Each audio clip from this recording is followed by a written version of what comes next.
হরে কৃষ্ণ।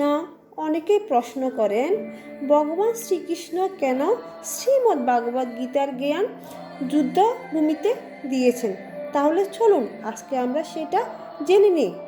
আমাদের জীবনটা হচ্ছে একটা যুদ্ধ লড়াই। এখানে চিন্তা, অস্তিত্ব, সাকসেস কখনো পেলে কিছু না কিছু লেগেই থাকে।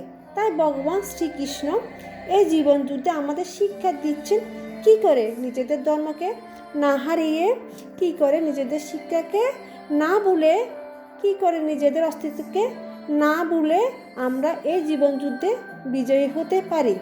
সেই শিক্ষা ভগবান শ্রীকৃষ্ণ শ্রীমদ্ ভাগবত গীতার মাধ্যমে আমাদের প্রত্যেককে দিচ্ছেন।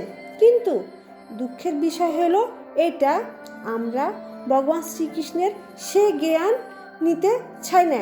তাই জীবনে লড়াইয়ে আমরা হেরে গিয়ে কোনো না কোনো পাপ কাজ করে থাকি এবং সুইসাইডের মতো ও খারাপ কাজ করে থাকি। জীবন বড়ই কঠিন। তাই তো জীবনে চলতে গেলে আমাদের ভগবানের দেওয়া শ্রীমদ্ ভাগবত গীতার জ্ঞান অবশ্যই লাভ করতে হবে।